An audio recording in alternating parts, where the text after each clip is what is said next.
हाँ भाई, नमस्कार, गुड इवनिंग, जय हिंद। क्या हाल है भाई सबके? और क्या हो रहा है? पढ़ाई कैसी चल रही है? स्टार्ट करें क्या? आ जाओ फटाफट। अपनी कंटिन्यू चल रही है U R O part B की क्लासेज, और मेरे हिसाब से आपके बढ़िया समझ में आ रहा होगा और आप भी अच्छी तरीके से, बढ़िया तरीके से तैयारी कर रहे होंगे, है ना? तो क्या क्या पढ़ लिया था अपन ने? चैप्टर 1, 2, 3, 4, 5। चैप्टर 7 पढ़ लिया, चैप्टर 11 पढ़ लिया, और अपना चैप्टर क्या चल रहा था? 12। ठीक है। चैप्टर क्या चल रहा था? 12, जिसका क्या नाम है बताओ? नगर पालिका शक्तियां और अपराध। यही चल रहा था। और अपराध। धारा कहाँ से कहाँ तक है इसमें बताओ? धारा है सर इसमें 200 से लेके 297 तक। यही चल रहा था, और धारा इसमें पढ़ ली थी अपन ने 200 से लेके 251 तक। ठीक है। कल थोड़ी लंबी क्लास हो गई थी, लेकिन ठीक ठाक धाराएं एक साथ हो जाए इसलिए थोड़ी लंबी सी क्लास ले ली थी। ठीक है, इतना अपन ने पढ़ लिया था। उसके बाद में अपना चैप्टर बचता है 13 और 14। दो चैप्टर ये बचते हैं, जिसमें ये है धारा आपकी 298 से लेके 308 तक, और इधर फिर आपका बचता है 309 से लेके 327 तक, जिसका 14 नंबर जो चैप्टर है उसका नाम है नियंत्रण, और आपका 13 नंबर जो चैप्टर है जो है आपका अभियोजन और वाद, प्रोसिक्यूट और स्वीट। ठीक है। ये अपना चैप्टर बचे हैं। उसके बाद में आपके 3 रूल बचे हुए हैं और योजना बची हुई है। ठीक है। तो खोल लो अपनी बुक, निकाल लो U R O part B की जो अपनी श्रमिक एकेडमी की बुक है, और चैप्टर 12 खोल लो एक बार। इसकी जो कल जो धाराएं पढ़ी थी अपन ने, 52 धाराएं 200 से लेकर 251 तक, उनका रिवीजन करेंगे और उसके बाद अपन आगे बढ़ेंगे। चलो करें रिवीजन। तैयार हो सब लोग? चलो। तो जैसा कि मैं आपको धाराएं याद करवाता आ रहा हूँ, जो पेड़ आपको याद करवाता आ रहा हूँ, उसी हिसाब से अपन पढ़ेंगे, उसी हिसाब से अपन रिवीजन करेंगे। तो सबसे पहले धारा अपने क्या? 200, 201, 2, 3, 4, 5,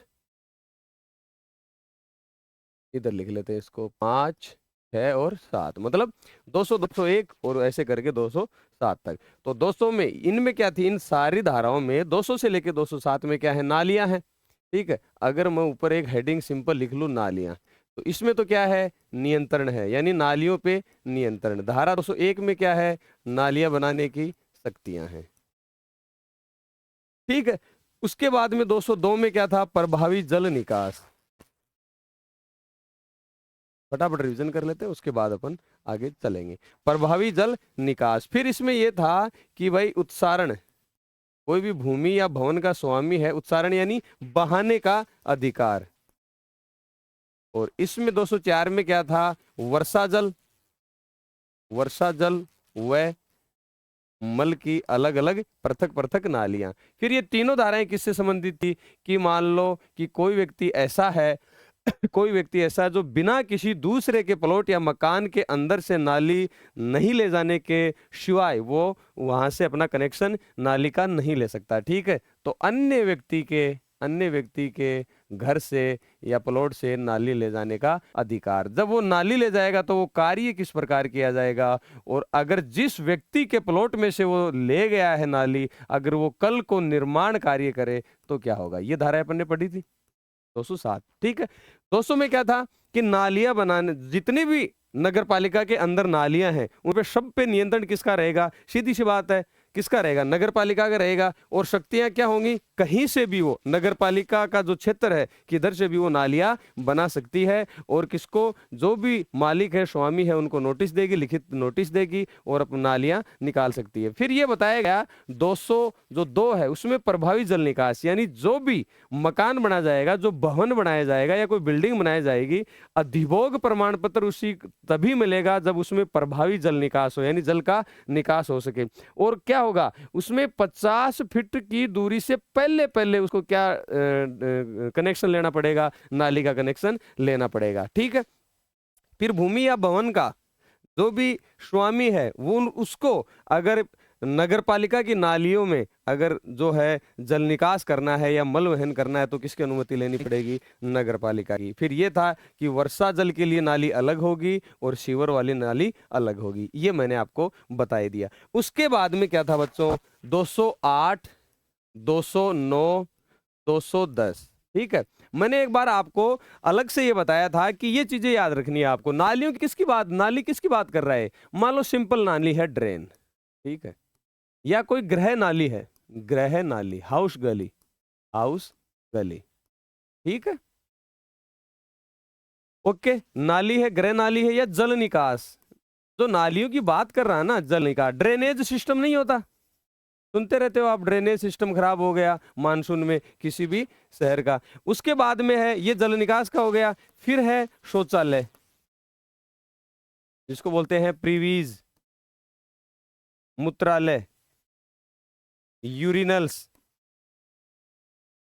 फिर है, ये तो जैसे शौचालय अपने गांव में हो गया, ठीक है, जिसकी कुई बनाते हैं, और वो मूत्रालय यूरिनल्स हो गया। फिर मान लो फ्लश शौचालय, जिससे सीवर लाइन में कनेक्शन होता है, उसको प्लस शौचालय, उसको क्या बोलते हैं? Water closet.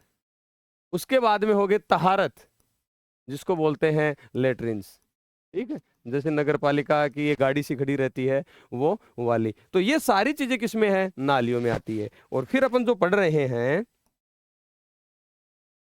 208, 209 और 210, एक मलकूब भी होता है जिसको अपन क्या बोलते हैं? सेस पूल बोलते हैं, ठीक है। ये चीजें, ये नालियों के अंदर आते हैं, जिसमें अपन इस पूरे चैप्टर में बात करते हैं। तो 208 क्या कहता है भाई? शौचालयों की व्यवस्था, जो भी भूमि है, भवन है या कोई संस्था है, वहां शौचालयों की व्यवस्था होगी। अगर जहां पे 20 से अधिक लोग कार्य कर रहे हैं, कोई ऐसा प्रोफेशन है या कोई ऐसी फैक्ट्री है, तो वहां क्या की जाएगी? शौचालय और मूत्रालयों की स्थापना की जाएगी। जैसे मान लो बड़े कोई सार्वजनिक स्थान है, कारखाने हैं या कोई विद्यालय है, वहां पे भी क्या होगी? शौचालय और मूत्रालय की स्थापना की जाएगी। मुख्य नगर पालिका अधिकारी वहां जाके चेक करेगा कि पुरुषों और महिलाओं के लिए अलग अलग है या नहीं, सफाई की व्यवस्था देख रहे हैं या नहीं। उसके बाद में जो भी शौचालय बने गए हैं, उनकी समय समय पे आप क्या कराओगे? मरम्मत कराओगे, समय समय पे उनका क्या करोगे? ढंग से रख रखाव करोगे, ठीक है। तो ये किसमें थी? ये 3 धाराओं में। उसके बाद में था आपका 211, 12, 13, 14 और 15, ठीक है। 215 में क्या था कि जैसे जो मूल स्वामी है उसका, अगर मूल स्वामी है वो अगर नालियों आदि की व्यवस्था नहीं कर रहा है, तो अगर ये नहीं करता है तो कौन करेगा? नगर पालिका। और जो खर्चा होगा वो कौन देगा? मूल स्वामी, ठीक है। उसके बाद में 211 में क्या है? प्राइवेट नालियां, जो भी प्राइवेट नालियां हैं और नगर पालिका के नियमों के अनुकूल नहीं है, तो प्राइवेट नालियों को क्या कर दिया जाएगा साहब? बंद कर दिया जाएगा। 212 क्या है? अगर अनअथोराइज्ड जो भी नालियां हैं, अगर वो हैं अप्राकृतिक नालियां हैं, तो उनको भी क्या कर दिया जाएगा? नगर पालिका की तरफ से बंद कर दिया जाएगा। अगर कोई नालियों पे अतिक्रमण करता है, तो बताओ नगर पालिका करने देगी क्या? नहीं करने देगी, ठीक है। नालियों पे अतिक्रमण नहीं कर देने। मान लो ये कोई नाली जा रही है या कोई पाइपलाइन है, तो ऐसा थोड़ी बीच में आपने फोड़ लिया, हालांकि कई लोग करते हैं, लेकिन अगर पता चल गया तो उसके बाद में क्या होगा? जुर्माना देगा वो। 126 में और 213 में सेम क्या है? सेम जुर्माना। तो कितने रुपए का जुर्माना? 1000 रुपए तक का जुर्माना उस पे लग जाएगा। 214 में क्या है? निरीक्षण। मुख्य नगर पालिका अधिकारी या नगर पालिका का कोई भी कर्मचारी, जो प्राधिकृत कर्मचारी है, वो कभी भी नालियों का निरीक्षण कर सकता है, ठीक है। अगर नाली सही तरीके से नहीं है तो उसको क्या कर सकता है? सही करवा सकता है, खर्चा उस स्वामी से वसूल सकता है। तो ये 215 तक। फिर अपनी थी 216, 17, 18, 19, 20, 21, 22, 23 और 24, ये अपन ने एक साथ धाराएं याद करी थी। फिर ये बोलता है कि 216 तो है क्या? जल प्रणाल, जो वाटर सप्लाई की जो लाइन है, वाटर मेन्स है, जो मेन आपकी जल प्रणाली है, उसके संबंध में। उसके बाद में था कि बहिस्राव, बहिस्राव किसका? व्यवसायिक का, व्यवसायिक संस्थान होते हैं, फैक्ट्रियां वगैरह, उसका, ठीक है, उनके बारे में बंद। अगर इसी व्यवसायी का बहिस्राव, अगर उसका जल निकास, उसके बारे में क्या कैसे होगा? और जो भी अपनी पाइपलाइन है या जल प्रणाली है, उसके ऊपर न तो कोई क्या बनाया जाएगा? भवन बनाया जाएगा, न कोई रेलवे की संरचना बनाई जाएगी, ठीक है। और कतिपय मामलों में रेलवे को सूचित करना, वो क्या है? धारा 20 में है। कतिपय मामलों में रेलवे को सूचित करना, रेलवे को क्या करना, सूचित करना। और उसके बाद में है कि अगर किसी अन्य व्यक्ति के प्लॉट से या भवन से क्या ले जाना, पाइपलाइन ले जाना। ये किस में है, आपके 221 में। यानी ये तो वाटर सप्लाई हो गई। अगर व्यवसायिक बहिस्त्राव, अगर वहां से कुछ एफ्लुएंट निकल रहा है तो उसके लिए नगरपालिका की अनुमति ली जाएगी, या क्या किया जाएगा बताओ, या तो नगरपालिका की अनुमति ली जाएगी या अन्य विधि से उसने पहले से ही क्या ले रखी हो, अनुमति ले रखी हो। दूसरी बात एक और है कि अगर मान लो जल निकास की बात है, क्योंकि हो सकता है कि जो फैक्ट्री वगैरह है वहां से कोई प्रदूषित जल निकले, जो कि नाली में मिलके या कहीं भूमि में जाएगा तो और प्रदूषित करेगा, भूमि प्रदूषण करेगा। तो क्या करेंगे, वहां पे ऐसे प्लांट लगे हुए हो या ऐसे साधन लगे हुए हो, साधित्र लगे हुए हो, जिससे कि क्या है कि वो जो जल निकास है उसका क्या हो जाए, प्योरिफिकेशन हो जाए। उसके बाद में ही उस नालियों में डालने का अधिकार उसको होगा। जो भी पाइपलाइन वगैरह जो नगर पालिका की जा रही है उनमें से क्या नहीं बनाया जाएगा, कोई भवन नहीं बनाया जाएगा, प्राइवेट नाली नहीं निकाली जाएगी, और रेलवे की पटरियां वगैरह ऊपर से नहीं ले जाई जाएंगी। और अगर मान लो कहीं से नगर पालिका से वहां रेलवे की लाइन जा रही है और मुख्य नगर पालिका अधिकारी चाहिए कि भाई इनके नीचे से अपने को नगर पालिका के कार्यों के लिए क्या ले जाना है, जलापूर्ति, तो वो रेलवे प्रशासन को सूचित करेगा। और रेलवे प्रशासन वो अगर चाहे तो ले जाने जा सकता है, लेकिन नगर पालिका से क्या लेगा, पैसे लेगा। ठीक है। 223 में था प्लम्बर, 223 में क्या था, प्लम्बर, और 224 में क्या था, प्रतिषेध। प्रतिषेध किसका, यानी किसके लिए मना कर रहे हो, कि जो भी वाटर सप्लाई से संबंधित कोई पंप है या कोई वॉल है या जो भी है उसको मतलब उसको छेड़ेगा नहीं। ठीक है। प्लम्बर कौन, जिसको लाइसेंस देगी नगर पालिका वो ही वहां काम करेगा। 222 है कि अगर मान लो कोई भूमि या भवन का स्वामी कार्य नहीं करे इससे संबंधित, तो कौन करवाएगा, मुख्य नगर पालिका अधिकारी। ये धारा आपकी कौन सी हो गई, 224 तक। चलो आगे।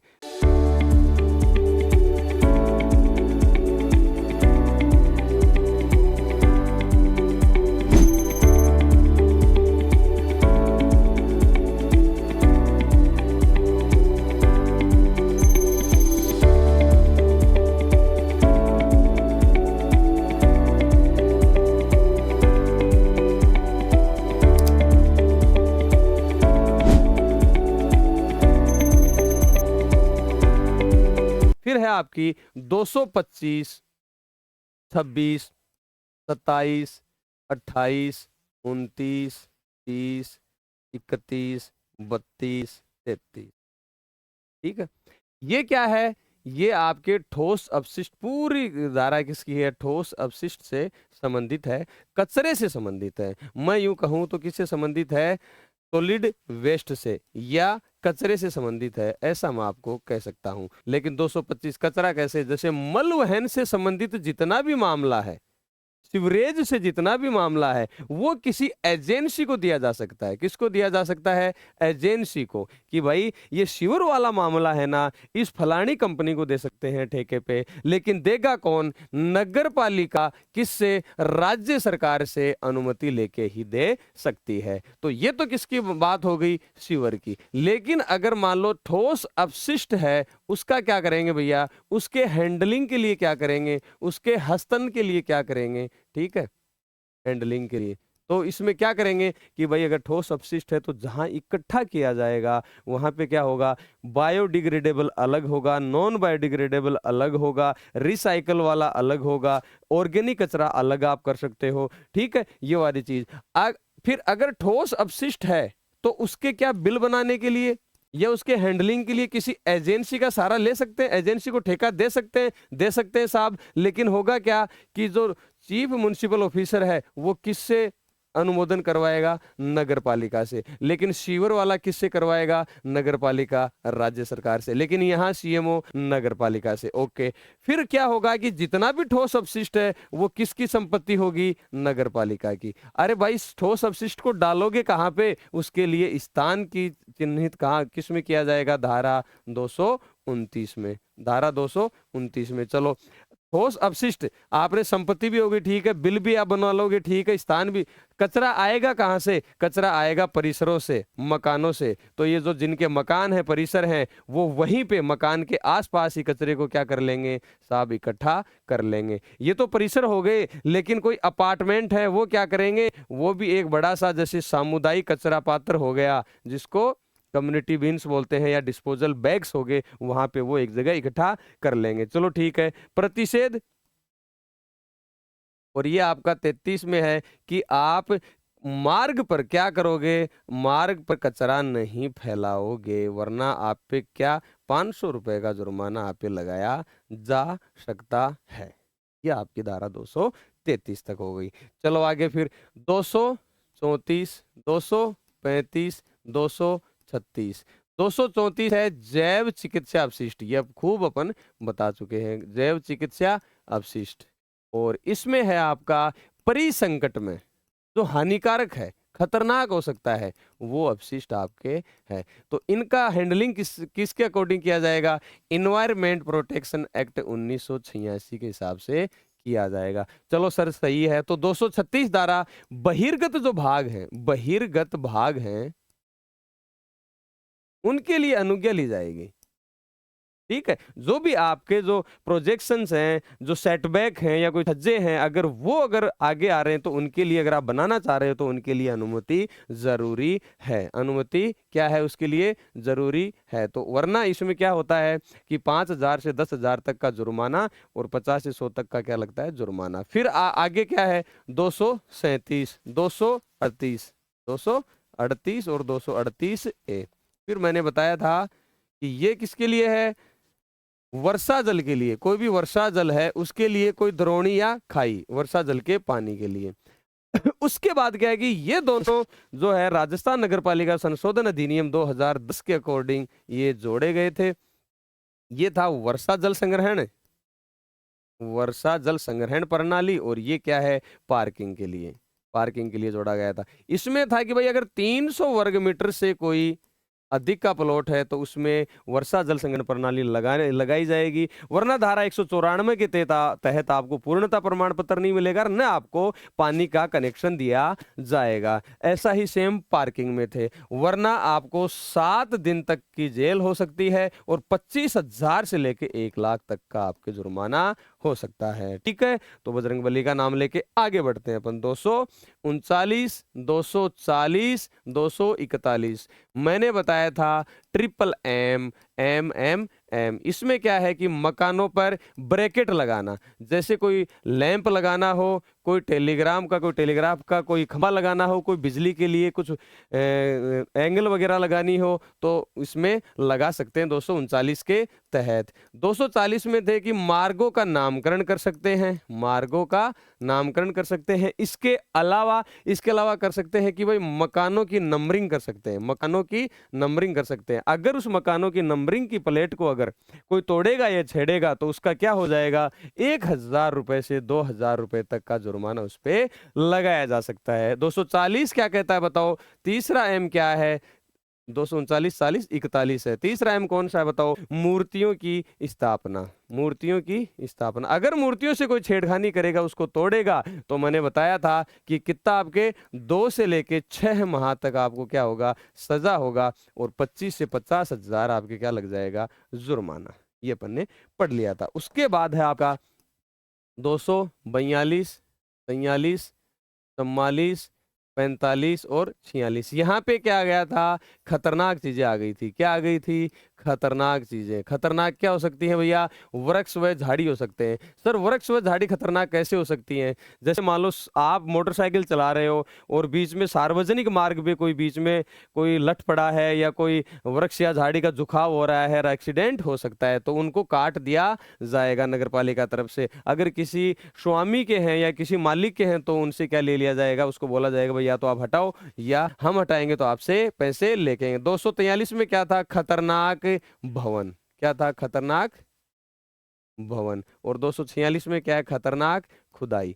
भाई मान लो कोई खान वान का काम चल रहा है तो वहां क्या बाढ़ वगैरह ली जाएगी। अगर कोई खतरनाक भवन है तो उसको क्या है कि या तो उसकी मरम्मत कराओ, ठीक है, या उसको हटाओ, तो या बाढ़ लगाओ, तो वहां पे 2 दिन का समय दिया गया था और आपके 3 दिन का समय दिया गया था मरम्मत के लिए। वरना अगर ऐसा नहीं करता है तो कौन करेगा? नगर पालिका करेगी। नगर पालिका करेगी तो पैसे देने पड़ेंगे। फिर अगर मान लो पटरियां आदि पेवमेंट्स उनको हटाना तब था। फिर 245 में था कि सार्वजनिक भूमि पर अतिक्रमण, जो भी कोई करेगा उस पे क्या लगेगी? पेनल्टी लगेगी। लेकिन इसमें एक चीज और थी कि भाई 7 दिन के लिए किसी भी सार्वजनिक मार्ग पे आपको त्योहारों व समारोह के दौरान अस्थायी निर्माण की परमिशन आपको दी जा सकती है। तो ये धारा 246। सर फिर क्या थी? 247, 248, 249, 250, 251। तो इसमें क्या था सर? पशु व पक्षी थे और आपने कहा था कि ये धारा एक साथ याद रखनी है। तो पशु व पक्षी अगर आप रखते हो तो आपको क्या लेना पड़ेगा? लाइसेंस लेना पड़ेगा। अगर बिना लाइसेंस के घूमेंगे तो क्या उनको कर लेंगे? हम जब्त कर लेंगे। तो खतरनाक जो कुत्ते होते हैं क्या उनको भी? हाँ बिल्कुल, अगर वो रेबीज वगैरह से ग्रस्त हैं तो उनकी कार्रवाई करेंगे। अगर मान लो ये सारे न्यूसेंस कर रहे हैं, उपद्रव कर रहे हैं, रात को सोने ही नहीं दे रहे, तो क्या करेंगे भैया? उनका लाइसेंस रद्द कर देंगे। तो दूध दही भैया डेयरी, अगर डेयरी आप सही तरीके से संचालित नहीं कर रहे हो तो क्या कर दिया जाएगा? आपका 1 माह का नोटिस देकर रद्द कर दिया जाएगा लाइसेंस। ये आपका रिवीजन 200 से लेके 251 की धाराओं का हो चुका है। और ये आपको 20 मिनट अपने को लगे रिवीजन में, लेकिन रिवीजन जरूरी थे। आपके कल वाली बातें ताजा भी हो गई है। ठीक है, क्या अब आगे चलना चाहिए? समझ में आपके आ रहा है अच्छी तरीके से? कोई दिक्कत है? अब अपन तरीके से जो धीरे धीरे एक एक सॉरी धारा पढ़ते हैं। चलो ठीक है, 252 से अभी स्टार्ट करेंगे। तो जैसे मैं याद करवा रहा हूं वैसे ही आपको करना पड़ेगा। तो क्या आ गई? डेयरी आ गई। अब तो डेयरी के आगे चलते हैं। 252, 253 और 254, ये 3 धाराएं आपको याद रख सकती हैं। सर इनमें क्या है? इनमें कुछ नहीं है, वो जो है वो मैं आपको बता दूंगा कि जो सार्वजनिक मार्ग हैं, सार्वजनिक मार्ग हैं, उनको कई बार अपन क्या करेंगे? बंद कर सकेंगे, प्रतिषिद्ध कर सकेंगे। ठीक है। और 253 कहती है कि निजी वाहनों के लिए, निजी वाहनों के लिए पार्किंग की व्यवस्था कर सकेंगे। ठीक है साहब। और जो सार्वजनिक जगह है ना, जो सार्वजनिक जगह हैं, वहां पे कोई अगर वाहन या जानवर ठहरा रहे हो तो उनके लिए क्या बंदोबस्त होगा? ये तो 252, 253, 254 क्या कहती है कि 254 कहती है कि सार्वजनिक मार्ग, मान लो सार्वजनिक मार्ग कोई अपनी नगरपालिका में है और सार्वजनिक मार्ग में आपको लगता है कि जनता की सुविधा के लिए या ट्रैफिक को देखते हुए कुछ ऐसे वाहन हैं जो भारी वाहन है, उनको अपन प्रतिषिद्ध कर सकेंगे, उनको रोक सकेंगे। करते हैं अपन, जैसे सिटी वगैरह में जो लोडिंग वाहन होते हैं बड़े वाले, उनको क्या करते हैं अपन? जैसे दिन में बंद करते हैं, बाईपास या उनके लिए बाईपास होता है। ठीक है, उसमें क्या करेंगे? सार्वजनिक मार्ग उन वाहनों के लिए क्या कर देंगे? पाबंद कर देंगे। वहां से बड़े वाले भारी वाहन गुजर नहीं सकेंगे। इसमें क्या कर सकते हैं? या तो मान लो कि जैसे ये सार्वजनिक मार्ग है, या तो पूरे दिन के लिए उनको क्या कर दो? पाबंद कर दो, या कुछ घंटों के लिए पाबंद कर दो। कर सकते हैं, बिल्कुल कर सकते हैं, यातायात की सुविधा को, जनता की सुविधा को ध्यान में रखते हुए। अच्छा, ये भी तो हो सकता है कि मान लो कोई सार्वजनिक मार्ग है और वहां पे काम चल रहा है कि जैसे पाइपलाइन जा रही है या सीवर का काम चल रहा है, तो बंद कर सकते हैं क्या? बिल्कुल बंद कर सकते हैं। क्या करेंगे फिर? ये भाई कार्य प्रगति पे है, एक क्या लगा देंगे? नोटिस। दोनों साइड लगा देंगे भाई, इधर से आओ चाहे उधर से वाहन, तो दोनों साइड क्या कर देंगे? सार्वजनिक नोटिस लगा देंगे कि क्या, कि काम क्या है? प्रगति पे है, कार्य प्रगति पे है और आज ये रास्ता बंद है। कर सकती है नगर पालिका। तो ये 252 धारा में कहा गया है। चलो ठीक है सर, इतनी बात मान गई। फिर 253 में क्या है? 253 में ये है कि आपने देखा होगा नगर पालिका में कि ऐसे ऐसे ही वाहन खड़े रहते हैं, जो मोटरसाइकिल इधर खड़ी है उधर खड़ी है, कोई पार्किंग की व्यवस्था नहीं है, तो वहां क्या होता है? फिर अव्यवस्था फैलती है। वहां पे जाम लग जाता है, कोई भी आकर खड़ी कर जाता है जब पार्किंग की सुविधा नहीं होती है। तो नगर पालिका क्या करेगी, इस स्मूथ फ्लो ऑफ ट्रैफिक को देखते हुए कि भाई यातायात सुचारू रूप से चलता रहे, तो फुटपाथों के नजदीक या ऐसे सार्वजनिक स्थान जो खाली पड़े हैं वहां क्या करेगी, पार्किंग की सुविधा आपको दे सकती है। और सरकार पैसे तो लेगी ही, नगर पालिका पैसे तो लेगी ही। तो ये 253 में है, समझ में आ गया। 254 में क्या है कि जैसे मान लो कोई भी सार्वजनिक मैदान है, सार्वजनिक मैदान है या सार्वजनिक स्थान है नगर पालिका, तो ऐसे थोड़ी है कि कोई भी आदमी आया और क्या कर दिया, वाहन खड़े कर दिए, और कोई भी जो हजारों की तादाद में कोई जानवर ले आया, कोई भेड़े ले आया, बकरियां ले आया, और वहां क्या कर दिया आपने, बैठा दिया। नगर पालिका में ऐसा नहीं है। अपने गांव में तो होता है, खेतों में आ गए, को बैठे रहते हैं बढ़िया, और कहते हो रहे हैं कि भाई ये खाद की व्यवस्था हो जाएगी, आप है ना यहाँ ठहरा सकते हो। लेकिन नगर पालिका में ऐसा नहीं है, नगर पालिका में बिल्कुल भी नहीं है। ठीक है, तो वो वहां क्या करेगा, आपको अनुमति लेनी पड़ेगी, वरना जुर्माना लगेगा। जुर्माना बताओ, धारा 254, मैंने कुछ धाराएं ऐसी बताई थी जिनमें एक जैसे जुर्माने हैं, वो आप कमेंट में बताओ, उसके बाद मैं बताऊंगा कि कितना जुर्माना है। एक साथ याद करवाया था मैंने कि ये धाराएं, ये 189, ये 6 धाराएं, ठीक है। उसके बाद में 6 धाराएं को और याद करवाई थी, 183, 273, ये वो कमेंट बॉक्स में एक साथ लिखो, अगर पिछली क्लास से आपने मेरी देखी है तो अब आगे चलते हैं। चलो सर, 254 तक आ गए क्या, तो फिर 254, तो आगे चलते हैं अपन 255, 256, 257। देखो 255 ये कहती है कि अग्नि की रोकथाम के लिए व्यवस्था, अग्नि की रोकथाम के लिए व्यवस्था। रोकथाम कौन करेगा, अग्निशमन दल करेगा, अग्निशमन दल। तो उसका रख रखाव जरूरी है क्या, बिल्कुल है। रख रखाव करोगे नहीं तो क्या आग बुझाएगा वो, ठीक है। तो अगर मान लो जो आग बुझाने वाला व्यक्ति है उसको कुछ शक्तियां दी जाएंगी, व्यक्ति को क्या दी जाएंगी, शक्तियां दी जाएगी, वरना आग उसको बुझाने ही कौन देगा। ठीक है, तो 255, 56, 57 किससे संबंधित है, आग से संबंधित है। आग से मत खेलिए, तीनों धाराएं एक साथ आपको याद करनी पड़ेंगी। देखो 255 ये कहता है कि नगर पालिका में आपको अग्नि की रोकथाम के लिए जो भी आप बिल्डिंग या भवन या मकान बना रहे हो वहां पे फायर एनओसी लेनी पड़ेगी। ठीक है, जैसे मान लो कोचिंग है, तो जैसे उसके पास क्या होनी चाहिए, फायर एनओसी होनी चाहिए। ठीक है, कि कहाँ से एग्जिट है, आपने फायर हाइड्रेंट रखे हैं या नहीं, आग बुझाने वाले जो वो आते हैं आपके वो रखे हैं या नहीं। तो ठीक है, अगर नहीं रखे हैं तो उनपे जुर्माना लगेगा। तो ठीक है, तो कोचिंग वगैरह को, और जब ये अलग बात हो, अलग तरीके से और सील करते हैं, तो फायर एनओसी नहीं होने के कारण भी क्या है, ईओ कई बार जाके कोचिंग को सील करके आ जाता है। तो कहने का मतलब है कि आपके पास फायर एनओसी होनी चाहिए, फायर है, फायर एनओसी होनी चाहिए। ठीक है, पुष्पा नाम सुन के फ्लावर समझे, क्या क्या है, फायर। ठीक है, तो फायर एनओसी चाहिए। अग्निशमन दल का रख रखाव भाई कौन करेगा, नगर पालिका करेगी, सिंपल सी बात है, नगर पालिका करेगी। फिर जो भी मान लो ये फायर ब्रिगेड है, ठीक है, जैसा भी आप बनाते हो, ये ड्राइवर बैठा है, ये जो जो भी है, पानी वानी जो भी है, तो मान लो कि फायर ब्रिगेड वहां पे उस पे कोई भी आदमी है, ठीक, और वो उसको संचालित कर रहा है। तो जैसे कोई भी हो, मान लो मजिस्ट्रेट हो वहां पे,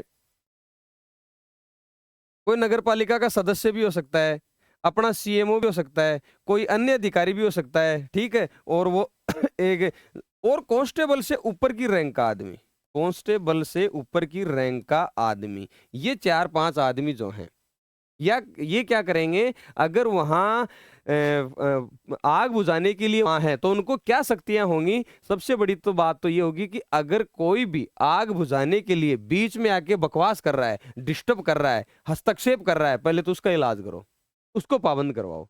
दूसरा ये है कि मान लो कहीं भी आग लगी है तो वो किसी भी घर में प्रवेश कर सकता है, घर के अंदर से निकल सकता है, कि उसके लिए कि इस घर में जरूरी है घुसना, कि वो वरना आग बुझेगी नहीं, तो वहां उससे क्या कर सकता है, वो निकल सकता है।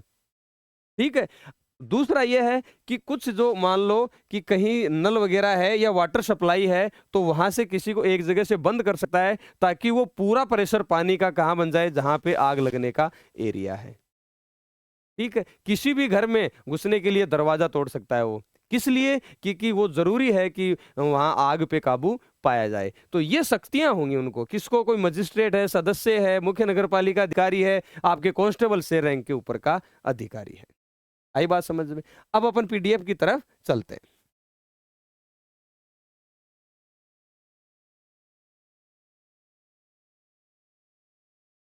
और उसमें एक एक तरीके, एक एक करके पढ़ते हैं। अरे समझ में तो आ रहा है क्या आपके?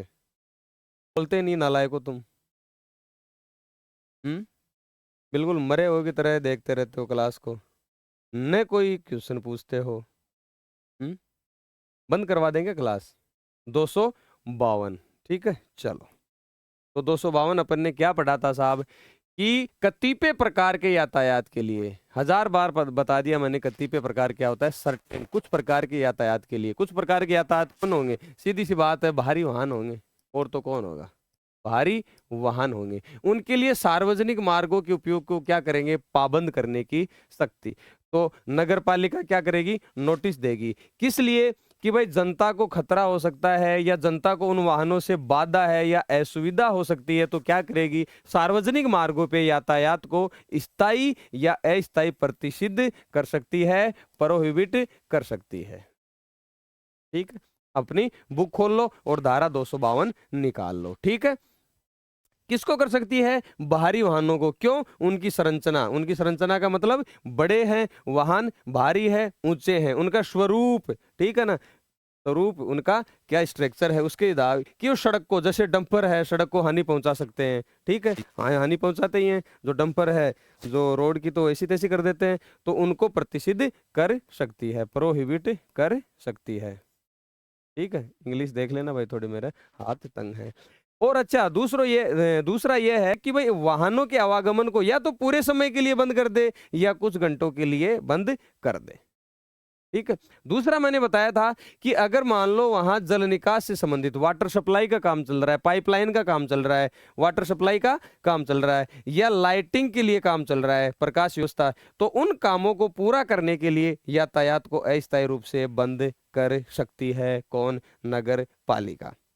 और उसके लिए क्या करेगा भाई? पता ही नहीं कि मान लो अपन जा रहे हैं और आगे पता चला कि पाइपलाइन का काम चल रहा है, ठीक है, फिर वापस ही नहीं आ सके, मोड़ ही नहीं सके, तो वहां क्या पहले ही क्या नोटिस चिपका दिया जाएगा।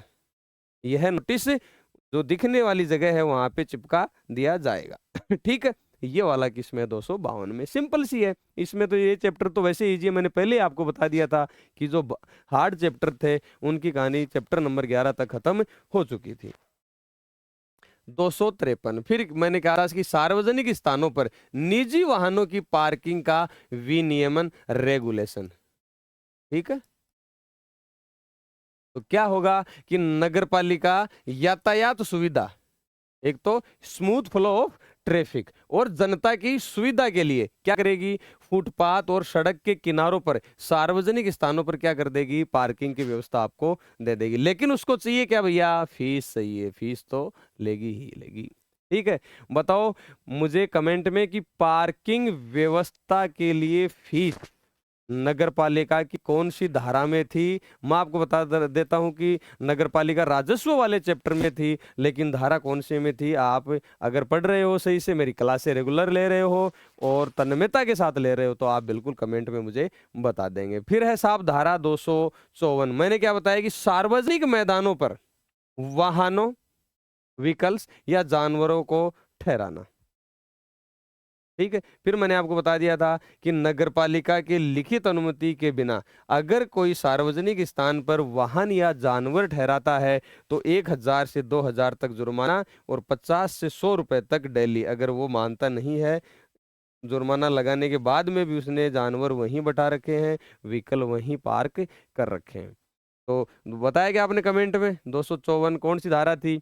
189, 197, 254, 260 और 269, उनमें जुर्माने क्या हैं? ये सेम हैं। फिर मैंने आगे बच्चों आपको बताया कि अग्नि की रोकथाम के लिए व्यवस्था, फायर एनओसी आपको लेनी पड़ेगी। ठीक है। फिर था अग्निशमन दल की रख रखाव कौन करेगा? नगर पालिका। सिंपल सिंपल सी अवधारणाएं हैं, आपके दिक्कत आने वाली ही नहीं। फिर था कि भाई आग बुझाने के लिए अग्निशमन दल और अन्य व्यक्तियों की शक्तियां क्या होगी। तो मैंने बताया कि मान लो नगर पालिका क्षेत्र में कहीं आग लग जाती है तो वहां कोई भी मजिस्ट्रेट है, नगर पालिका को कोई सदस्य है, अपना ईओ है, या कोई अन्य अधिकारी है, या इस अग्निशमन दल का ही कोई सदस्य है, फायरमैन है, ठीक है, या कांस्टेबल की रैंक से ऊपर का कोई पुलिस अधिकारी है, तो वो क्या क्या शक्तियां होंगी? उसको शक्तियां होंगी कि अगर मान लो कोई आदमी हस्तक्षेप करता है आग बुझाने के लिए, उसको वहां से हटा सकता है, हटवा सकता है। चलो ठीक है, किसी भी मार्ग को बंद कर सकता है कि भाई यहाँ से गड़बड़ हो सकती है, यहाँ से लोग आएंगे उनको दिक्कत हो सकती है, तो उस मार्ग को बंद कर देगा। या किसी भी भूमि या भवन में प्रवेश कर सकता है। चलो ये तो सिंपल बात है। जलापूर्ति को कुछ जगह बंद कर सकेगा, क्यों? क्योंकि आगजनी वाले स्थानों पे जल का दबाव अधिक हो, इसके लिए वो क्या कर देगा? जलापूर्ति को बंद कर देगा। ऐसा नहीं है कि वो उसको मेन वॉल को, वाल्व को बंद करने आया और आपने वहीं उसको पकड़ के और धो दिया। वो किस लिए काम कर रहा है? कि वहां ज्यादा प्रेशर हो पानी का, इसलिए उसको बंद करने आया था। ठीक है, आगे चलते हैं। ये आपकी 200 धारा 57 हो गई। अब अपन चलते हैं आगे 200। एक साथ धाराएं याद करनी है, कौन कौन सी? 258, 259 और 260। एक साथ 258 कहता है कि प्लास्टिक थैलियां जो हैं उन पर पाबंदी। ठीक है, वो 259 तो मैं शुरू से ही दूसरे चैप्टर से ही बताता आया हूं कि कनेक्शन नहीं लेना, कनेक्शन नहीं लेना, या मल आदि बहाना, कनेक्शन नहीं लेना। और 260 है गंदे भवन। ठीक है, तो 260 सबसे पहले मुझे यूं बताओ कि कौन से जुर्मानों की श्रेणी में है, कौन सी धाराएं हैं, वो कमेंट में बता दो। ये तो आपकी अब अंगुलियों पे याद हो जानी चाहिए। ठीक है, तो प्लास्टिक थैलियां देखो हमेशा से आप अखबारों में भी देखते होंगे कि प्लास्टिक की जो थैलियां हैं वो क्या हैं, उस पे बैन है। ठीक है, और कई बार, बहुत बार नगर पालिका के छापे भी पड़ते हैं, प्लास्टिक थैलियां जब्त भी की जाती हैं, जुर्माने भी लगाए जाते हैं। तो राज्य सरकार के निर्देशों के अधीन नगर पालिका क्या कर सकती है? प्लास्टिक की थैलियों पे पाबंदी लगा सकती है। अगर फिर भी कोई आदमी पाया जाता है तो उस पे जुर्माना लगता है 3 माह का, 100 से 500 है कि 1000, पता नहीं, ये मेरे याद नहीं आ रहा। और दूसरा है उस पे डेली 50 रुपए तक का, डेली 50 रुपए तक का जुर्माना उस पे लगाया जाता है। शायद 1000 रुपए तक का, वो अपन देख लें, कोई दिक्कत नहीं है। प्लास्टिक थैलियों पे नगर पालिका पाबंदी लगा सकती है।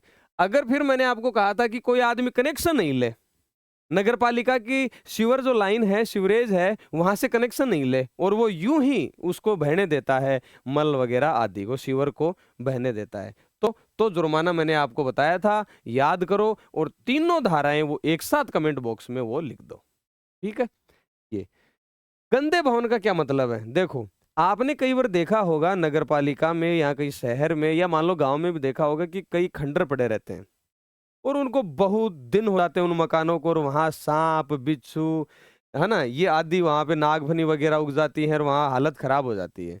लोग फिर उसकी तरफ जाने से भी डरते हैं। या कोई ऐसे वर्ग विशेष वाले जो 4-5 लोग डेली उनका अड्डा रहता है, या ताश खेलते हैं या जुआ खेलते हैं या बड़ी आराम से अपना प्रोग्राम बनाते हैं, लिमका वगैरह लेते हैं, उनका अड्डा बन गया हो, वहां अस्वास्थ्यकर हो गया हो, तो वो गंदे भवन है। तो नगरपालिका क्या करेगी? उसका जो भी स्वामी है उसको नोटिस देगी कि यार इसका निपटारा करो भैया, ये जनता की सुविधा के लिए, जनता के लिए हानिकारक हो रखा है, आप इस मकान को हटाइए। ठीक है, तो वो नोटिस देके नगरपालिका वहां के उस भूमि या भवन के स्वामी से वो हटवा सकती है। अगर वो नहीं हटाएगा तो कौन हटाएगा? नगर पालिका। ठीक है, और जो भी उसमें खर्चा लगेगा वो बकाया के रूप में वसूल किया जाएगा, किससे? उस स्वामी से। फिर 260 में भी मैंने आपको पेयर बता रखा है कि 3 या 4-5 धाराएं ऐसी हैं जिनमें सेम जुर्माने हैं, वो भी आप कमेंट बॉक्स में लिख के बताएं। अब चलते हैं अपन PDF की तरफ। ठीक है, तो मैंने जैसा कि बताया आपको, प्लास्टिक थैलियों पर पाबंदी, ठीक है। कौन लगा सकता है? नगर पालिका लगा सकती है, लेकिन आपको आदेश किसके मिलेंगे? राज्य सरकार के। क्या संपूर्ण नगर पालिका में लगा सकती है? भाई संपूर्ण में भी लगा सकती है या उसके किसी भाग में भी पाबंदी लगा सकती है, ठीक है। और अगर मान लो आप नहीं माने, नहीं मैं तो भैया प्लास्टिक थैलियां बेचूंगा ही, प्लास्टिक थैलियों में ही ये सामान बेचूंगा, तो आप पे 3 मास का कारावास, 100 से 1000 रुपए तक का जुर्माना, फिर भी आपके चैन नहीं पड़ा, फिर भी आपके समझ में नहीं आई, तो आपके डेली 50 रुपए तक का जुर्माना चालू हो जाएगा। चाहे 20 रुपए डेली हो, चाहे 50 रुपए डेली हो, लेकिन 50 रुपए तक डेली का जुर्माना आप पे लगाया जा सकता है। कब? जब आप प्लास्टिक थैलियां उनका निर्माण कर रहे हो तब। फिर है 259 कहती है कि कनेक्शन नहीं लेना या मल आदि बहाना। तो आपने 202 धारा पढ़ी थी, प्रभावी जल निकास। प्रभावी जल निकास के लिए क्या किया था कि भैया आपको कनेक्शन लेना पड़ेगा और 50 फीट की दूरी से, आपके मकान से 50 फीट की दूरी से पहले पहले आपको क्या कनेक्शन लेना पड़ेगा। तो अगर वो आप नहीं लेते हो तो आप पे न्यूनतम जुर्माना कितना है? 5000 रुपये जुर्माना लग जाएगा। अब ये न्यूनतम को सही करो, न्यूनतम, इस मैं को हटाओ, ठीक है, अपनी बुक में सही कर लो, थोड़ी सी मिस हो गया, इसने मैं ज्यादा लगा दिया, ठीक है।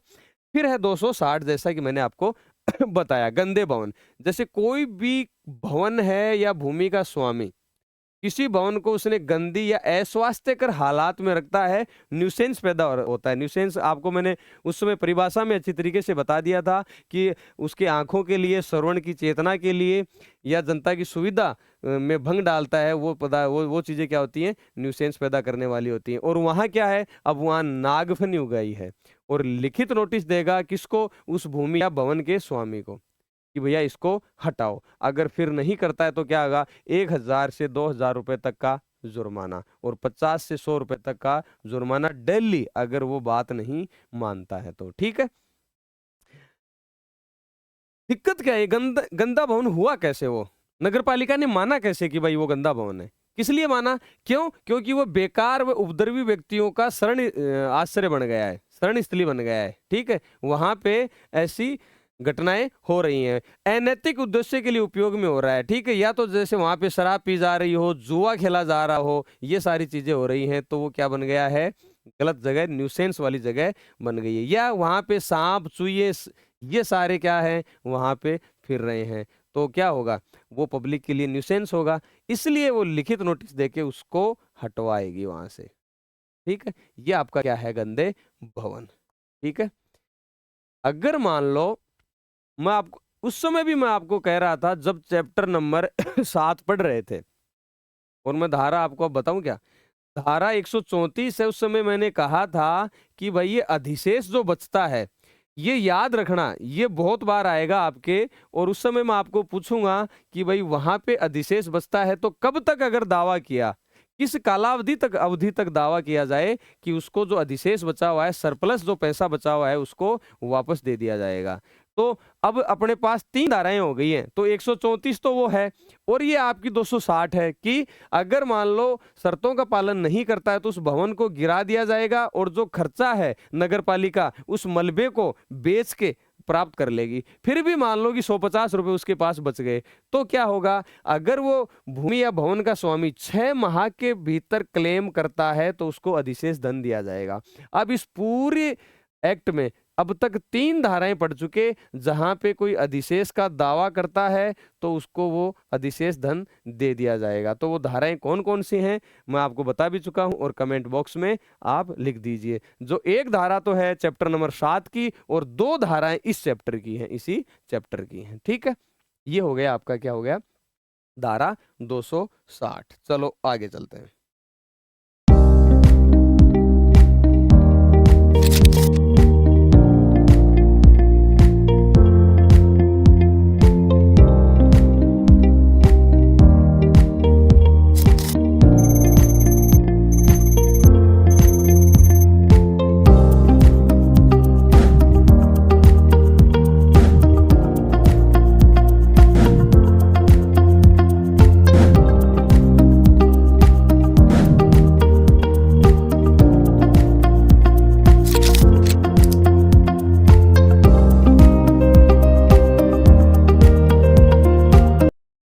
चलो अब है आपका 61 कितना 261 262 और 263, तीन तीन धाराएं याद करवा रहा हूं यार आपको, अच्छे तरीके से याद करवा रहा हूं, तो ये धाराएं याद करते रहो। तो 261 है नहाने के स्थान, ये क्या बला आ गई, नहाने के स्थान, ये भी अपन पढ़ेंगे। फिर है कलुषित जल, सर ये कैसे कैसे शब्द आप ला रहे हो, कलुषित जल, मैं इसको कहूंगा बिल्कुल सिंपल शब्दों में प्रदूषित जल। और 263 है कुओं आदि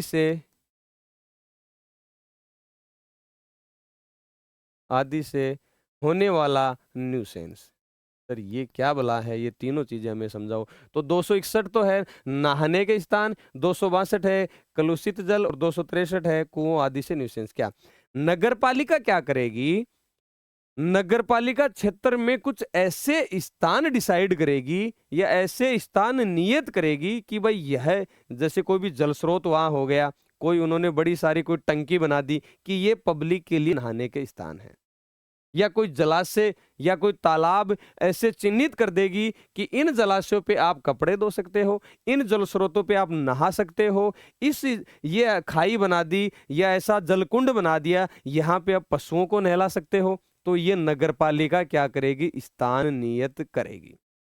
ये स्थान नियत कर दिए, कोई तालाब है, कोई जल स्रोत है, कोई कुंड है, कोई गड्ढा है जो पानी का भरा हुआ है, उसको पशुओं के लिए पानी पीने के लिए वो नियत कर सकती है।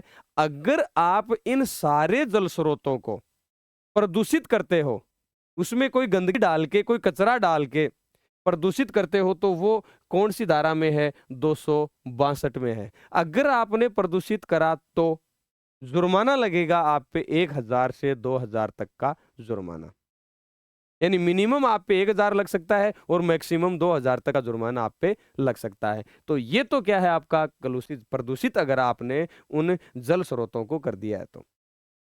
फिर सर 263 क्या है, कुओं आदि से न्यूसेंस का क्या मतलब है, कहने का मतलब है कि आपका जो मकान है, आपका जो मकान है, अगर उससे 100 मीटर के अंदर अंदर, 100 मीटर के अंदर अंदर, 100 मीटर के आसपास ऐसा कोई पानी का भरा हुआ गड्ढा हो गया या कोई खाई हो गई या ऐसे बिल्कुल पानी बिखरा पड़ा है, वहां पे अगर मच्छरों का घर हो गया, वह मच्छर पैदा हो गए हो, तो उनसे क्या हो रहा है, न्यूसेंस हो रहा है, तो उनको हटाने के लिए नगरपालिका द्वारा कहा जाएगा।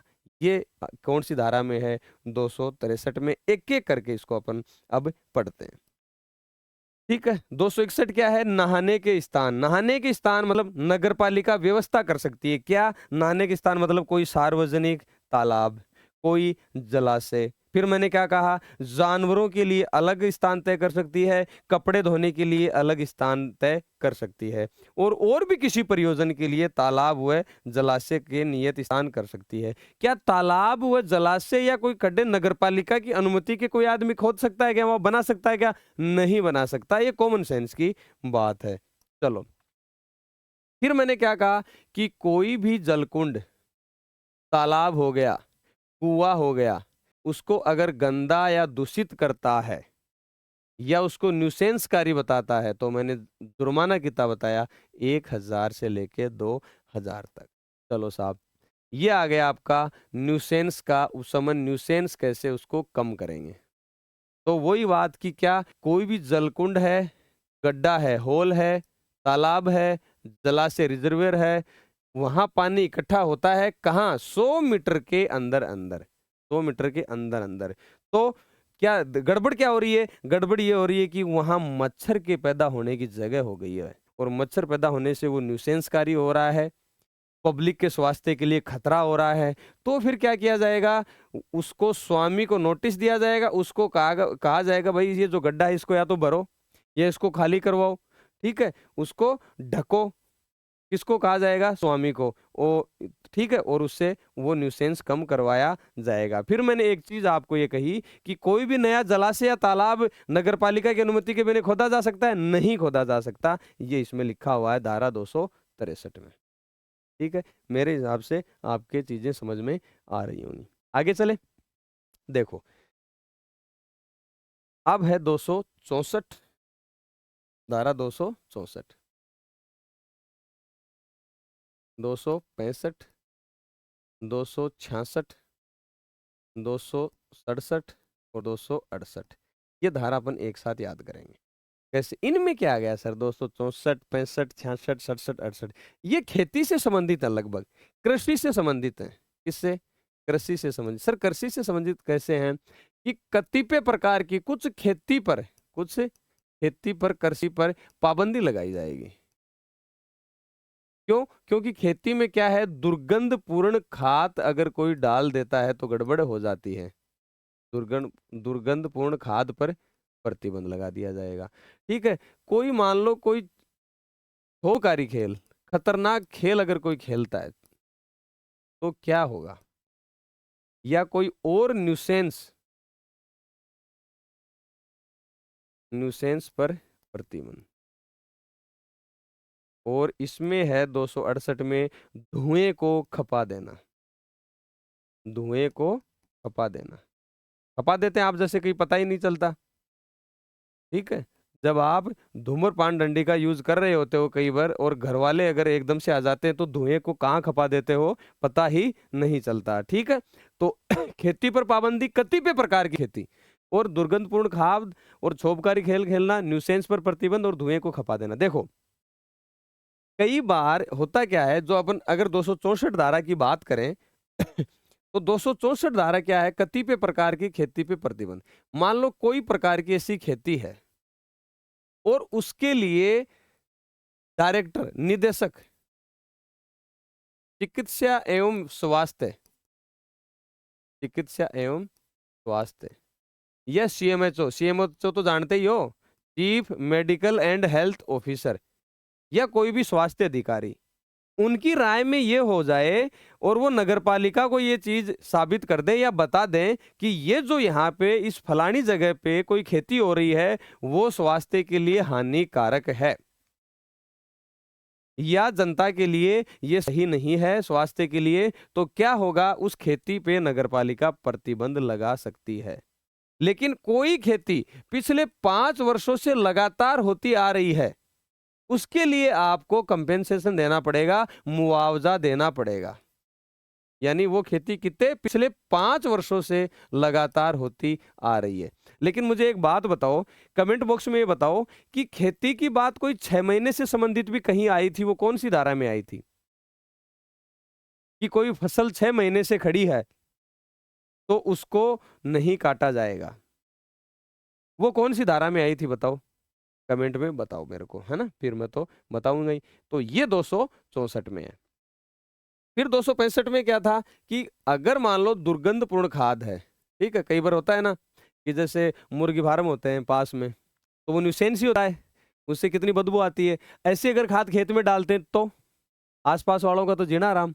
तो ऐसी खाद पे भी क्या है, प्रतिबंध लगाया जाता है नगरपालिका के द्वारा। फिर आपके जैसे कई शोभकारी खेल, जैसे मान लो आप पतंग उड़ा रहे हो और वो पब्लिक के लिए न्यूसेंस है, ठीक है, जैसे पतंग से हो जाता है ना, जो मांझा होता है चाइनीज मांझा, गला वगैरह कट जाता है, बहुत सारी घटनाएं हो जाती हैं। ऐसा पतंग उड़ा रहे हो कि कई अग्नि गुब्बारे उड़ाते हैं, तो ये भी, इस पे भी क्या है, नगरपालिका के द्वारा प्रतिबंध है। ठीक है। और इस पे जुर्माना आप पे 100 से 500 रुपए तक का जुर्माना लग सकता है। ठीक है। तो पतंग, है ना, अगर जिस नगरपालिका ने प्रतिबंध लगा रखा है कि पतंग नहीं उड़ाए जाएंगे तो आप मत उड़ाना, वरना 100 से 500 रुपए तक का जुर्माना आपके लग सकता है। ठीक है। अब ये नहीं कि सर 500 रुपए जुर्माना देके उड़ा लेंगे, तो है ना, एक बार तो उड़ाएंगे, तो वो आप एक अलग बात है। और कोई भी प्रकार का न्यूसेंस है इनसे संबंधित तो उस पर प्रतिबंध लगाया जा सकता है। अब देखो ये धुएं को खपा देने का क्या मतलब है? देखो नगरपालिका में क्या है, जैसे मान लो कोई फैक्ट्री चल रही है या कोई भट्टी है या कोई ईंट भट्टा है, तो उनकी चिमनियां होती हैं, धुआं निकलता है वहां से, और क्या होता है, प्रदूषण होता है, वही प्रदूषण होता है। तो नगरपालिका ये आपसे उम्मीद करेगी, उस जो भी फैक्ट्री वगैरह है उनसे, कि भाई आप इस प्रकार की चिमनी लगाओ या इस प्रकार पे का उस पे संयंत्र लगाओ कि वहां धुआं वहीं पे क्या हो जाए, नष्ट हो जाए, धुआं वहीं खप जाए, बाहर प्रदूषित नहीं करे। तो उस वो धारा कौन सी है? 268। तो ये धारा 64, 65, 66, 67, 68 आपको ऐसे याद रखनी है। चलो आगे देखते हैं क्या है। आगे क्यों नहीं बढ़ रहा? ठीक है, चलो। मैंने आपको बताया कि कतिपय प्रकार की खेती का नियमन या उसका प्रतिषेध करेगा कौन? निदेशक चिकित्सा स्वास्थ्य सेवा या सीएमएचओ या कोई स्थानीय चिकित्सा अधिकारी, उनकी रिपोर्ट पर। कारण क्या है इसका? क्योंकि वो जन स्वास्थ्य के लिए, जनता के स्वास्थ्य के लिए हानिकारक हो सकती है। ये रिपोर्ट कौन देगा? ये तीनों भाई साहब में से कोई भी रिपोर्ट दे सकता है। मंजूरी किसकी लोगे? राज्य सरकार की। राज्य सरकार की आपको मंजूरी लेनी पड़ेगी और नगरपालिका उस पर क्या कर सकता है? प्रतिबंध लगा सकता है। लेकिन परंतु, क्वेश्चन तो परंतु से आएगा ना, कि कोई भी खेती अगर पिछले 5 वर्षों से की जा रही है तो उसको क्या दिया जाएगा? कंपेंसेशन दिया जाएगा। ये मैंने आपको पहले ही बता दिया है। तो सर 65 धारा 265 फिर कोई दुर्गंधपूर्ण खाद आदि को उपयोग में लाना, तो बिना अनुमति कोई भी प्रकार की, ये प्रकार लिखा गया, उक्त प्रकार की खाद बिना नगरपालिका की अनुमति के कोई उक्त प्रकार की खाद उपयोग में लाता है तो जुर्माना कितना होगा? 1000 से 2000 रुपए। ठीक है, ये ध्यान आपको रखना है। फिर 266 में कहा था कोई भी नुकसानदायक खेल खेलना, क्षोभकारी खेल, जैसे मान लो आप पतंग उड़ा रहे हो, पटाखे जला रहे हो और अग्नि गुब्बारे छोड़ रहे हो, और उससे क्या हो रहा है? लोगों को खतरा पैदा हो रहा है। आप खेत में जाके अलग जाके आप छोड़ सकते हो, ये चीजें कर सकते हो, लेकिन अगर मान लो लोगों को खतरा पैदा हो रहा है तो आप ऐसा नहीं कर सकते, वरना आप पे जुर्माना कितना लगेगा? 100 से 500 रुपए तक। वो अलग बात, आप कहते हो कि सर 10,000 के तो पटाखे लाते हैं तो 500 रुपये जुर्माने के दे देंगे, 100 रुपये जुर्माने के दे देंगे, उसके बाद चला लेंगे, वो आप जानो।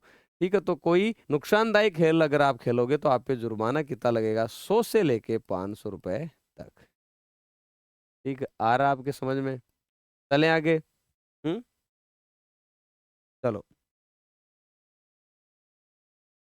फिर है आपके अन्य न्यूसेंसों का प्रतिबंध। अन्य न्यूसेंसों का प्रतिबंध यह है कि ऐसा न्यूसेंस जैसे खुले में कोई भी मलमूत्र नहीं त्यागेगा, या कोई अपने बच्चे को साथ में लेके जा रहा, तो कई होते हैं ना, कहीं भी आपको उसको निवृत्त करवा देते हैं, कहीं भी छोटा बच्चा होता है तो कहीं भी उसको क्या है? मलमूत्र त्याग करवा देते हैं। तो ऐसा आपको बिल्कुल नहीं करना है। वो किस में आएगा? अन्य न्यूसेंस में आएगा। ठीक है, आप ऐसा नहीं है कि कोई मीट या मछली ले जा रहा है, खुले में ले जा रहा है। भाई कई लोगों के होता है, कोई धार्मिक लोग होते हैं तो उनके उससे क्या हो जाती है? दिक्कत हो जाती है, तो वो न्यूसेंस ही तो है। भाई न्यूसेंस की परिभाषा में क्या था? कि आपके गंध से संबंधित या सुनने से संबंधित या आंखों से संबंधित आपके अगर कोई दिक्कत हो रही है तो वो न्यूसेंस ही तो है। तो हो सकता है किसी आदमी को खुले में मीट देके क्या आ जाए? आपके उल्टी आ जाए। इसीलिए तो जो भी ये मीट या मछली की दुकानें होती हैं, अलग ही मार्केट उनका होता है। तो अगर आप ऐसा कर रहे हो तो भी क्या होगा? आपका अन्य न्यूसेंस है वो होगा। ठीक है, या कोई पशु है या बैलगाड़ियां हैं, उनको क्या है? एक जगह आप इकट्ठा नहीं होने दोगे, और कोई भी विज्ञापन, नोटिस या अन्य दस्तावेज जो है नगरपालिका के, उनको हटाएगा नहीं, और कोई भी खुले पात्र में कोई अपशिष्ट नहीं ले जाएगा, खुले पात्र में अपशिष्ट नहीं ले जाएगा। तो ये किस में है? अन्य न्यूसेंस में है। वरना आप पे जुर्माना कितना लगेगा? 1000 रुपए से 2000 तक। ठीक है, तो आज के बाद में अगर आप ध्यान रखना कि खुले में ये जो है आपका मांस व मछलियां नहीं ले जाएंगे। ठीक है, इसके अलावा है कि भाई नगरपालिका स्थान नियत करती है कि भाई ये शमशान है, ये कब्रिस्तान है, और ये मृत जो जानवर है उनका डिस्पोजल किया जाएगा। इनके अलावा कोई भी उस शव को डिस्पोज नहीं करेगा। ठीक है, और कोई भी जो पहले से ही डिसाइड कर रखा है, पहले से ही जगह नियत है वहाँ शौचालय वगैरह आदि के लिए, उसके अलावा अगर आप उस स्थान को काम में लेते हो तो जुर्माना 1000 से रुपए लेकर 2000 रुपए तक का जुर्माना आप पे हो सकता है। ठीक है, चलें आगे। चलो, फिर क्या है? 268 धुएं को खपा देना, मतलब उस धुएं को नष्ट कर देना। ठीक है, भाई खपा देना तो भी वर्ड आपको पता ही है कि मैं तुझे दुनिया से ही खपा दूंगा, तो मतलब क्या है? दुनिया से ही उसको हटा देना। तो वही है खपा देना, अपन पढ़ते भी हैं।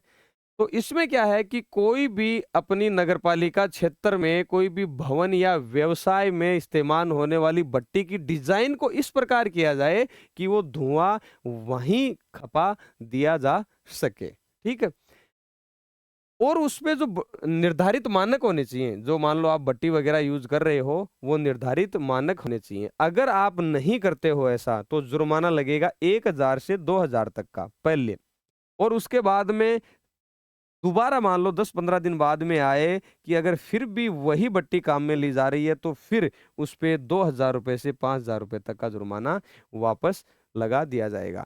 लेकिन एक बात, एक चीज देखो आप, जैसे मान लो कोई भी रोड बन रही है नगर पालिका में या नेशनल हाईवे का काम चल रहा है, तो वहां पे वो इंजन चलते हैं, वो डामर वाले, वो भी क्या इस नगर पालिका वाले इस एक्ट के जुर्माने के अंदर आएंगे? क्या नहीं आएंगे? तो ये है कि कोई रेलवे ट्रैक पर या सड़कों की मरम्मत के लिए उपयोग होने वाले इंजन पर ये चीजें लागू नहीं होगी। कौन सी धारा 268 के प्रावधान उस पर लागू नहीं होंगे।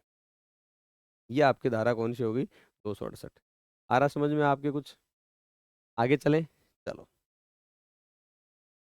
अब है आपका 268 धारा, अब 269 से स्टार्ट होते हैं। तो 269, 70, 71 और धारा 272। 269 जो धारा है वो ये कहती है कि जैसे ये सारा वधशालाओं से संबंधित है। वधशालाएं होते ना, वधशालाएं, कुचड़खाने टाइप वधशालाएं। तो ये इसलिए मैंने आपको चारों धाराएं एक साथ पढ़ा रहा हूं, एक ही साथ। मान लो कि वधशालाएं, उनको क्या देना? लाइसेंस देना, या उनको क्या देना? किराए पर देना। क्या देना? किराए पर देना। या नगर पालिका के बाहर वधशालाएं खोलना। नगर पालिका के बाहर किसकी बात हो रही है? वधशालाओं की।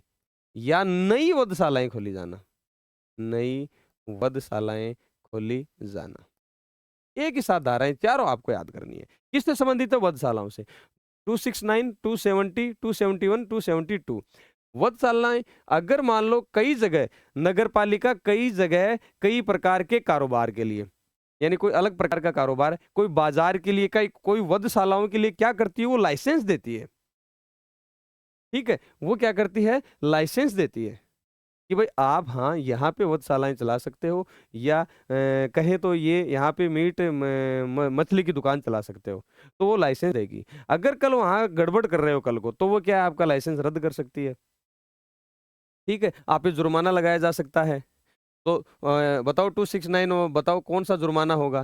धाराएं मैंने बताई थी एक ही साथ, तो वो जुर्माना लगाया जा सकता है। कमेंट बॉक्स में बता दो। अगर उससे कोई व्यथित व्यक्ति है तो वो 30 दिन के अंदर अंदर क्या कर सकता है? अपील भी कर सकता है। ठीक है, फिर था किराए पे देना। तो अगर इन जो वधशालाओं से संबंधित है, तो नगर पालिका की मान लो कई दुकानें हैं, तो उनको क्या कर सकती है? वधशालाओं के लिए क्या दे सकती है? किराए पर भी। ठीक है, कोई भी स्टॉल है, दुकान है, उसको दे सकती है किराए पे। सिंपल सी बात है। और नगर पालिका के बाहर भी वधशालाएं खोली जा सकती हैं। ठीक है, ये सिंपल सी धाराएं हैं, इनमें कोई इतनी दिमाग लगाना ही नहीं है। और नई वधशालाएं भी खोली जा सकती हैं। सिंपल सी धाराएं हैं, इनमें कोई भी इतना कुछ है नहीं। देख लो, बाजारों, मैंने बताया कि बाजार, वधशाला और कुछ कारोबार के लिए लाइसेंस चाहिए।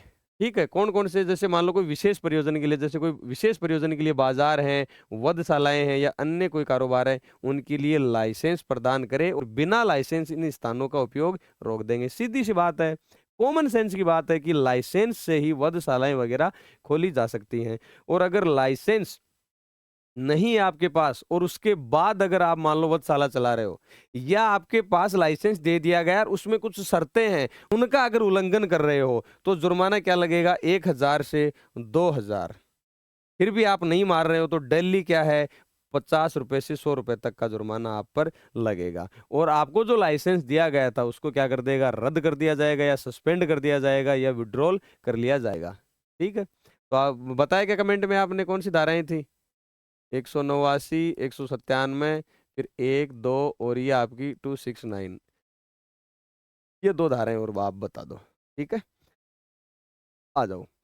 270 क्या है? बाजारों और वधशालाओं का खोला जाना, बंद किया जाना, या किराए पे दिया जाना। तो मैंने आपको बता दिया कि बाजार, वधशालाएं खोली भी जा सकती हैं, उनको बंद भी की जा सकती हैं, और किराए पे भी दी जा सकती है। और कौन देगा? नगर पालिका। नगर पालिका को ये अधिकार है, और उन स्टॉल या स्थानों का किराया ले सकती है। ठीक है, बिना किराए तो नगर पालिका ये देगी भी नहीं। 270 धारा है, उसमें 1,000 से 2,000 जुर्माना भी है। ठीक है, यह ऐसा भी हो सकता है कि नगर पालिका 1 वर्ष तक की अवधि के लिए, और जो दुकानें हैं वो सार्वजनिक नीलामी या निजी संविदा के तहत दे सकती है। आपको पता भी होगा कि जो है समय समय पर नगर पालिका, नगर निगम या आपके नगर परिषद है, इनमें पब्लिक ऑक्शन के तहत आपको क्या दी जाती है, या लॉटरी के तहत कुछ दुकानें 1 साल या कुछ समय पीरियड के लिए किराए पे दी जाती हैं। तो ये जो वधशालाओं के लिए कितने, 1 वर्ष तक की अवधि के लिए आपको दी जाएंगी। 271 क्या कहता है कि नगर पालिका सीमाओं के बाहर वधशालाएं खोलनी हो।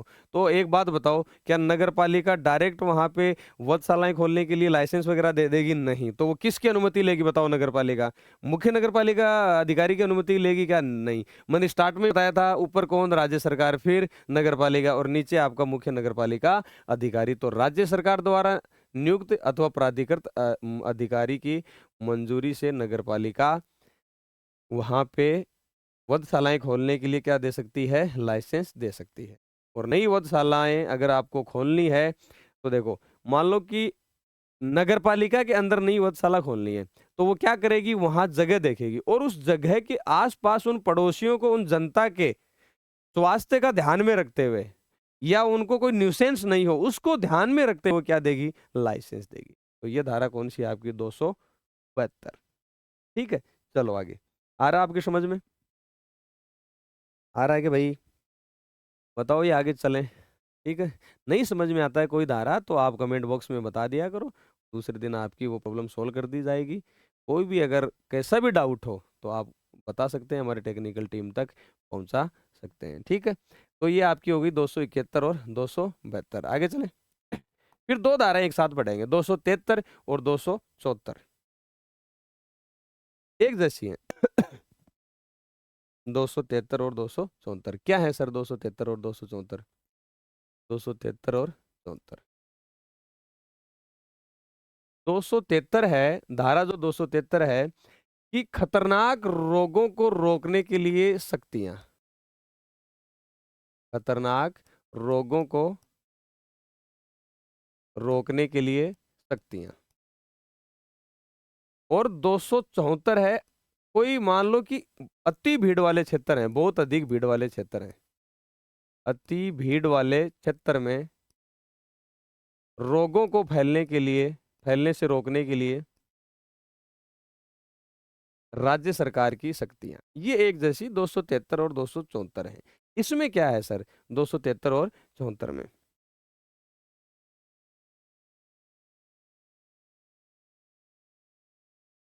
पढ़े? चलो, तो खतरनाक रोगों को रोकने के लिए 273 और 74, देखो इसमें क्या होता है, ये दोनों धाराएं एक जैसी हैं, इसलिए मैं दोनों को एक साथ पढ़ा रहा हूं। धारा 273 में क्या है कि जैसे मान लो कि खतरनाक रोग आपको लग रहा है कि नगरपालिका में फैल गया है, ऐसा अंदेशा वहां है, तो होगा क्या? जैसे मान लो कि कोई भी हॉस्पिटल है और उसके प्रभारी को ये है कि यार अपने पास जो मरीज भर्ती है ये खतरनाक रोग से ग्रसित है, या कोई भी डॉक्टर है किसी के घर जाके देख के आता है किसी पेशेंट को और उसको ये लगे कि यार ये कोई महामारी से ग्रसित है, या उस परिवार के मुखिया को ये ज्ञान है कि यार ये क्या है, कि मान लो कि कोरोना का एग्जाम्पल लेते हैं कि यार ये कोरोना से ग्रसित है, तो उनका दोनों का, डॉक्टर का और मुखिया का ये दायित्व होगा कि वो नगरपालिका को सूचना दे। कोरोना में यही था कि भाई कोरोना से ग्रसित कोई है, अगर किसी के कोरोना हो गया तो आप सूचना दें, सूचना आपको देनी जरूरी है। ठीक है, तो आप कोरोना को देख के अगर चलें तो मान लो कि कोई भी डॉक्टर किसी के घर जाके पेशेंट को देख के आता है और अगर ये किसी महामारी से, मान लो कि कोरोना अपना एग्जाम्पल लेते हैं, ग्रसित तो उसका दायित्व होगा कि नगरपालिका को वो क्या दे? सूचना दे। ऐसे ही जैसे मान लो कोई होटल है, कोई मुसाफिर खाना है, कि ये ऐसी जगह है जहाँ पे लोग रहते हैं, कुछ दिनों के लिए रहने आते हैं, और उस होटल के मालिक को ये पता चल जाए कि ये आदमी इस कोरोना से ग्रसित है, कोरोना का एग्जाम्पल ले रहे हैं, मतलब बीमारी कोई भी हो सकती है, तो उसकी सूचना नगरपालिका को देनी होगी। ऐसी बीमारियों से जो लोग ग्रसित है तो नगरपालिका व्यवस्था करेगी कि भाई इन लोगों को उचित जगह पे रखा जाए, हॉस्पिटल पहुंचाया जाए, निःशुल्क पहुंचाया जाए। और ऐसे लोग, ऐसे नहीं है कि भाई खुले में घूम रहे हो, कोरोना में क्या थे, पुलिस वालों ने लठ क्यों मारे? क्योंकि कोरोना ऐसी या ये महामारी ऐसी होती हैं कि आपको खुद को वहाँ दिखाना नहीं होना होता है, प्रदर्शित नहीं करना होता है कि ये बीमारी फैल सकती है। तो उस पे भी क्या रहेगी? पाबंदी। तो ये शक्तियाँ किस में है? 273 में। और सेम ऐसी शक्तियां कि मान लो भीड़ के कारण अब कोई जगह है और वहां पे इतनी भीड़ भाड़ हो गई है कि वहां पे प्रकाश की व्यवस्था, वायु की व्यवस्था या वहां पे गंदगी ज्यादा हो गई है, तो वहां खतरनाक रोग फैल सकते हैं। तो इसलिए नगर पालिका को क्या देती है राज्य सरकार? शक्ति देती है कि ऐसे कोई भवन या ऐसी गंदगी वाली जगह या अस्वास्थ्यकर क्षेत्र हैं, आप उनको हटाइए, आप उनको हटाइए। और राज्य सरकार ऐसी शक्तियां नगर पालिका से कभी भी वापस ले सकती हैं। ये दोनों 273 और 274 में है, जिसको भी अपन पीडीएफ के थ्रू पढ़ सकते हैं। क्या? खतरनाक रोगों को रोकने के लिए किया जा सकेगा ऐसी शक्तियां। कोई भी चिकित्सा पेशेवर, ठीक है, मेडिकल प्रोफेशनल या कोई परिवार के मुखिया को ये रिपोर्ट करने की जिम्मेदारी होगी कि आपके पास कोई व्यक्ति खतरनाक रोग से पीड़ित है या आपको संदेह है, ठीक है। तो वो आप रिपोर्ट किसको करोगे? नगर पालिका को, ठीक है। और उन खतरनाक रोगों की रिपोर्ट वाले स्थानों का निरीक्षण नगर पालिका कर सकती है कि अगर आपके पास रिपोर्ट आई तो आप क्या कर सकते हो? उस जगह का इंस्पेक्शन कर सकते हो। चलो ठीक है। ऐसा कोई जल स्रोत है, ऐसा कोई जल स्रोत है और वहां स्वास्थ्य अधिकारी ये कह दे कि वह इस जल स्रोत से खतरनाक रोग फैलने की संभावना है, तो उसको बंद किया जा सकता है, उस वाटर रिसोर्स को बंद किया जा सकता है, ठीक है। और कोई व्यक्ति, संक्रमित व्यक्ति अस्पताल से बाहर जाने से उसको रोका जाएगा। ऐसा नहीं है कि वहां से चला जाए वो, ठीक है, उसको रोका जाएगा। और भवनों को साफ और रोगाणु रहित करने का आदेश दिया जाएगा नगर पालिका की तरफ से कि भाई आप उसको साफ सुथरा रखो। फिर मैंने बताया कि मान लो कोई होटल है या धर्मशाला है या मुसाफिर खाने हैं और वहां पे आपको लग रहा है कि भाई संक्रमित व्यक्तियों के ठहरे गए हैं, तो उनको क्या कर दिया जाएंगे? रोगाणु रहित कर दिया जाएगा। और जब तक रोगाणु रहित नहीं कर दिया जाए, उनको साफ नहीं किया जाए, तब तक उसमें लोगों को ठहराया नहीं जाएगा, उस हॉस्पिटल सॉरी होटल धर्मशाला वगैरह में। ये फिर है कि मान लो आपको लगे कोई झोपड़ियां हैं या गंदी बस्ती की कोई झोपड़ियां हैं या कोई टिन शेड वगैरह है जहाँ पे लोग रह रहे हैं और उनको लगे कि ये संक्रामक रोगों से ग्रसित हैं, कोई महामारी से ग्रसित है, तो मजिस्ट्रेट की अनुमति से उसको आप हटवा सकते हो, नगर पालिका हटवा सकते हो। लेकिन अनुमति किसकी? मजिस्ट्रेट की अनुमति से। क्वेश्चन आएगा कि गंदे झोपड़ियों या शेड्स को नष्ट करने की शक्ति खतरनाक रोगों को रोकने के लिए किसकी अनुमति से? मजिस्ट्रेट की से या आपके राज्य सरकार से, राज्यपाल से। तो ऐसा आपके क्वेश्चन आ सकते हैं। ये खतरनाक नहीं है, क्या है? खतरनाक। इसको सही कर लो, ठीक है। फिर मैंने बता दिया कि जो खतरनाक रोग से पीड़ित व्यक्ति होते हैं उनको निःशुल्क ले जाने की व्यवस्था कौन करेगी? नगर पालिका, ठीक है। फिर मैंने ये भी बता दिया कि कोई भी आदमी जैसे कोरोना वगैरह या खतरनाक रोग से पीड़ित है तो वो जानबूझकर प्रदर्शित बाहर सार्वजनिक स्थानों, स्कूलों, कारखानों में नहीं करेगा। और इन चीजों से मान लो किसी को हानि हो जाती है तो उसको क्या दे सकते हैं? अपन मुआवजा दे सकते हैं, ठीक है। और ये धारा कौन सी है? 273। मुझे बताओ इसके साथ कौन कौन सी ऐसी धाराएं हैं, कमेंट बॉक्स में बताओ, जिसमें जुर्माना 2000 से लेके 5000 तक है। इसके अलावा मैंने ये भी बता दिया था कि राज्य सरकार को जब भी लगेगा तो वो क्या करेगा? इन सारी शक्तियों को नगर पालिका से वापस ले सकता है, ठीक है। उसके बाद अपनी धारा 274। इसमें क्या क्या कहा कि राज्य सरकार अधिसूचित अति भीड़ वाले क्षेत्र है ना, वहां पे कुछ शक्तियां राज्य सरकार द्वारा दी जा सकती हैं। किसको? नगर पालिका को। क्यों? क्योंकि उसको लगे कि वहां सफाई की कमी हो गई है, जल निकासी की समस्या हो गई है, ठीक है। क्यों? क्योंकि भीड़ इतनी वहां पे बढ़ गई है। अपन भी एक धारा और में पढ़ा था पढ़ने, वो भी मेरे को आप कमेंट बॉक्स में पढ़ाओ कि अगर मान लो वहां हालत खराब हो गए हैं भीड़ से, वहां पे उस जगह पे कोई पर्टिकुलर जगह पे भीड़ के कारण अब हालत खराब हो गए हैं, तो क्या करेगी राज्य सरकार? जब शक्तियां देगी तो ये होगा कि मान लो जो भी कोई भवन या ब्लॉक है या मौजूद है, निर्माणाधीन है और इस प्रकार की कोई उसमें कमियां हैं, वहां पे कोई सफाई की कमियां है, जल निकासी की कमियां है, तो वहां पे नोटिस लगाएगी, ठीक है। नोटिस चिपकाने की शक्ति होगी। और इसमें आगे जोड़ो, ठीक है। और उस भूमि या भवन के स्वामी से उस भवन या ब्लॉक को हटाने के लिए कहेगी, ब्लॉक को हटाने के लिए, इसके आगे लिख लो, ठीक है, अपनी किताब में हटाने के लिए कहेगी। समझ में आ गई आपकी बात? चलो ठीक है।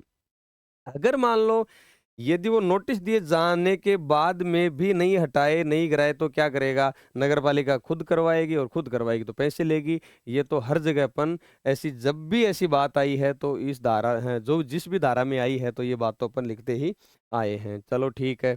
उसके बाद ये है कि मान लो ये जो राज्य सरकार शक्ति यूज ले रही है, तो मैंने उस शुरू में कहा था कि धारा 245, 295, ये 295 में क्या है? मुआवजा देना। तो उसमें अगर कोई दिक्कत आ रही है, और अगर मान लो आपने किसी के भवन या ब्लॉक को गिराया है और वास्तव में आपको लगता है कि इससे इसको हानि हुई है, तो उसका मुआवजा भी धारा 295 के तहत उसको दिया जा सकता है। ठीक है। और बाकी उसमें सारे क्या है? बोल वचन है, आप खुद भी देख सकते हो। ठीक है। ये आपके हो गया 274, 273 और 274। ठीक है।